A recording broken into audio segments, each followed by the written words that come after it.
வணக்கம் நேர்களே, புதியதொரு தொடக்கம் நிகழ்ச்சியில் உங்களை சந்திப்பதில் மகிழ்ச்சி. அன்பாக இருந்தாலும் சரி, கடனாக இருந்தாலும் சரி, அதை திருப்பி கொடுப்பதில்தான் இருக்கு மதிப்பு. உறவுகள் என்றாலே குடுக்கல் வாங்கல். நம்முடைய வாழ்க்கையில் அன்பாகவும் அமைதியுடனும் உறவுகளில் எப்படி வாழ்வது என்பதை பற்றி கூறுவதற்காக நம்முடன் இணைந்துள்ளார் BK சகோதரி மஞ்சு அவர்கள். இவர் கடந்த 42 ஆண்டுகளாய் ராஜயோக தியானத்தை பயிற்றுவித்து வருகிறார்.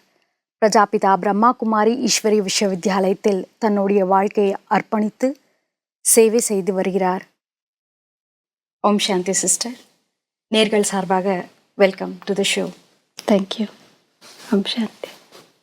உறவுகள் என்றாலே நமக்குள்ளே இருக்கக்கூடிய எமோஷன்ஸ், ஃபீலிங்ஸை வெளிப்படுத்தக்கூடிய ஒரு இடமா இருக்கு. எந்த மாதிரி ஒரு ஃபீலிங் இருக்கோ அந்த மாதிரி ஒரு உறவுகள் உருவாகுது. இந்த உறவுகளில் விரிசல் ஏற்படுறதுக்கு காரணம் என்ன? நம்ம பிடிச்சவங்க அப்படின்னு எவ்வளோ ரொம்ப க்ளோஸ் போக ஆரம்பித்தா அங்கே அவ்வளவே மோதல் வரும், அவ்வளவே இடிக்க ஆரம்பிக்கும். அப்போது டோட்டலி கட்டாய் ஆகக்கூடிய வாய்ப்பு இருக்குது. பட் அந்த ஒரு டிஸ்டன்ஸை மெயின்டைன் பண்ணுறது it's very important. So what it means to maintain a distance அப்படின்னா, ஒவ்வொரு மனிதனுக்குள்ள ஒரு ப்ரைவேட் ஸ்பேஸ் இருக்குது. அது எவ்வளோ க்ளோஸ் ரிலேஷன்ஷிப் இருந்தாலும் நம்ம எல்லாருக்குமே ஒரு ப்ரைவேட் ஸ்பேஸ் இருக்குது. அதாவது என்னுடைய சிந்தனைகள், என்னுடைய பர்சனல் சில விஷயங்கள் அப்படின்றது இருக்கும்.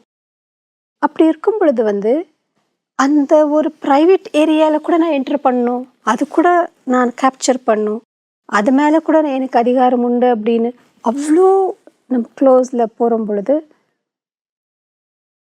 அப்போ தான் இடிக்க ஆரம்பிக்கும். நீங்கள் சிந்திக்கிறது கூட எனக்கு தெரியணும், நீங்கள் சுவாசிக்கிறது கூட எனக்கு தெரியணும். அவ்வளோ தூரம் நம்ம ஒரு ஒரு ஒரு இதை அதாவது ஆக்குப்பை பண்ண ட்ரை பண்ணால் it's not possible. And the fifth one is, நம்முடைய உறவுகளில் 2 விஷயம் ரொம்ப நம்ம தவறு செய்கிறோம். ஒன்று, நான் எப்படி நினைக்கிறேனோ அப்படி தான் நீங்கள் இருக்கணும், எனக்கு பிடிச்ச போல தான் இருக்கணும், நான் சொன்னபடி தான் கேட்கணும். ரெண்டாவது, அவங்கள கண்ட்ரோல் பண்ண ட்ரை பண்ணுறோம். we try to hold them. ஒன்று பொசசிவ்னஸ்.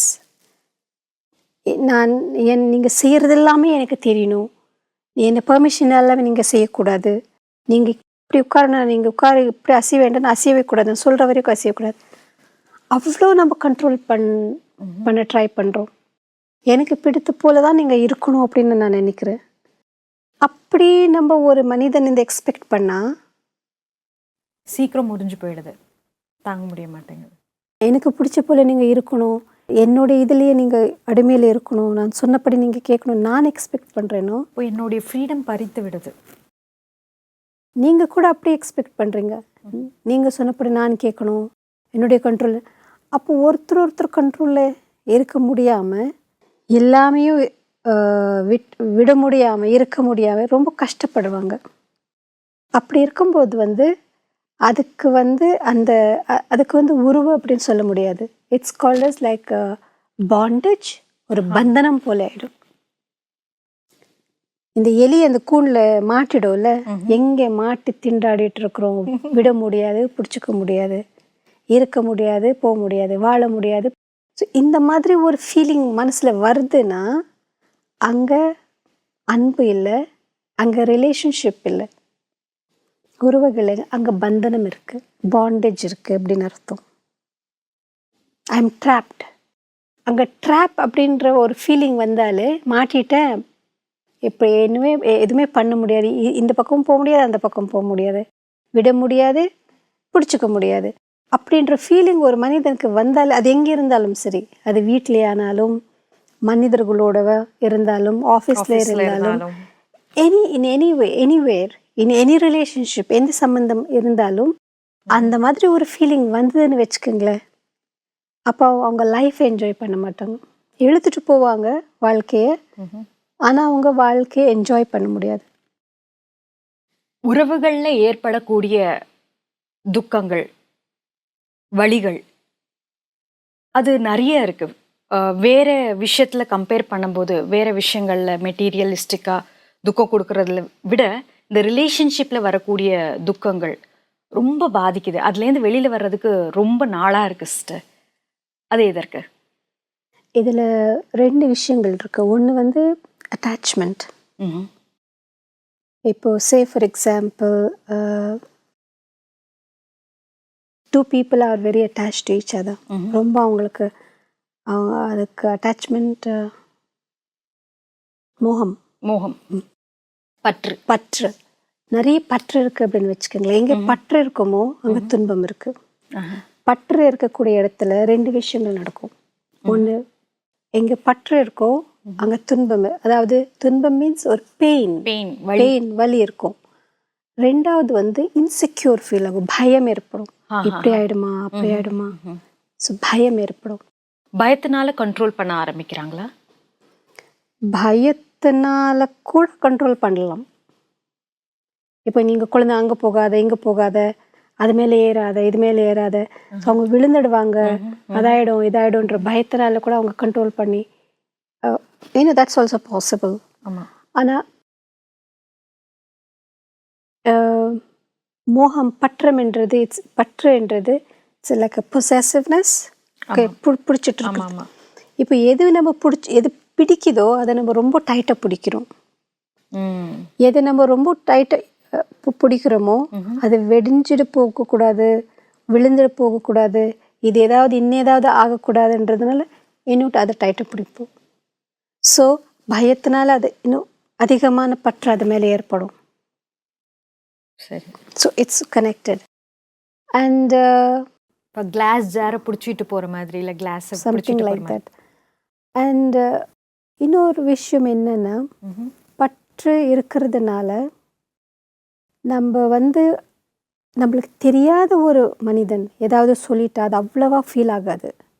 நம்மளுக்கு ரொம்ப தெரிஞ்சவங்க, நம்மளுக்கு ரொம்ப வேண்டியவங்க, யாரோட என்னோட ரொம்ப அன்பு இருக்கும், அவங்க ஒரு சின்ன வார்த்தை அது ஜஸ்ட் அப்படியே சொல்லிட்டாலும் அதை நம்ம ரொம்ப அதிகமாக ஃபீல் பண்ணுவோம்.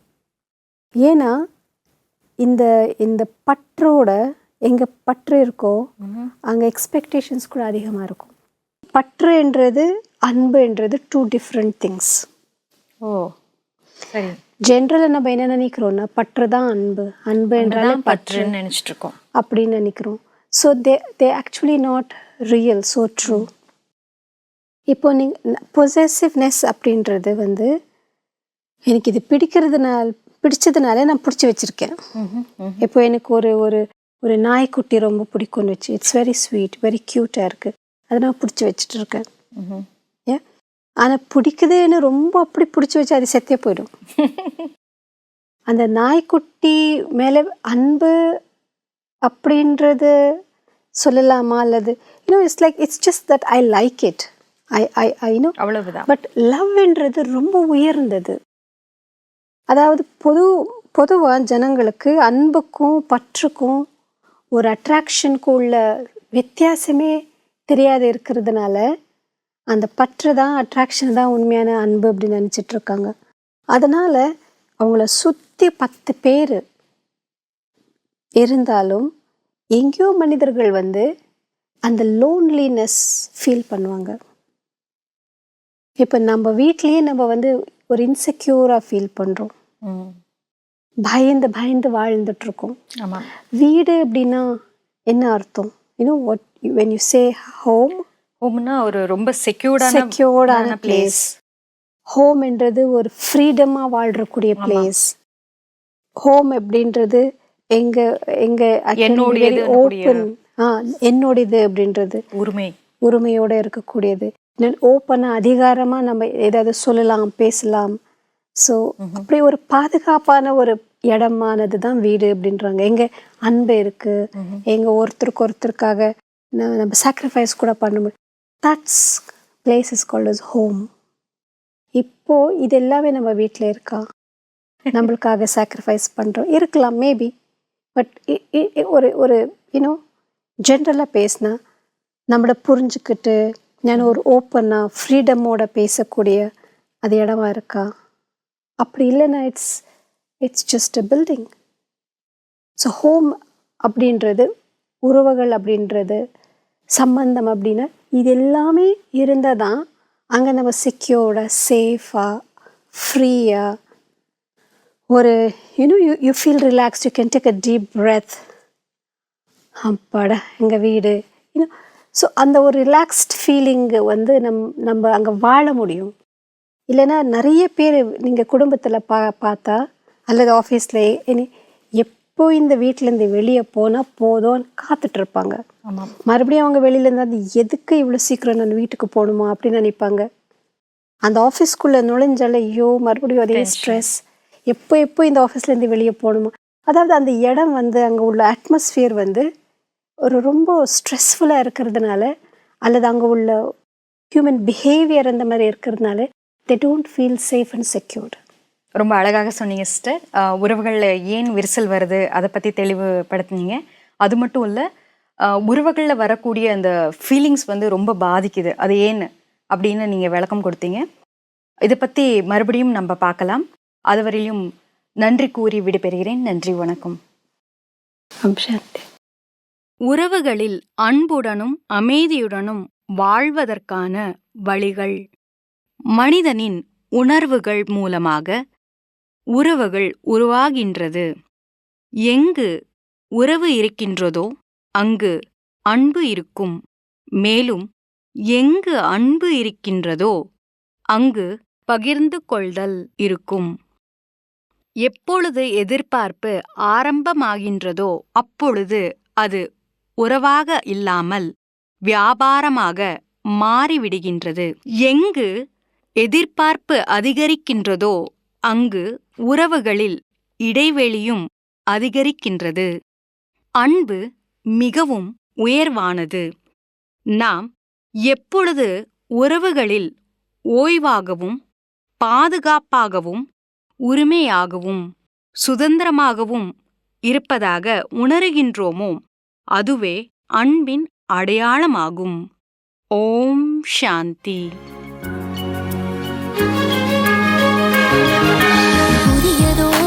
புதியதோர் தொடக்கம்.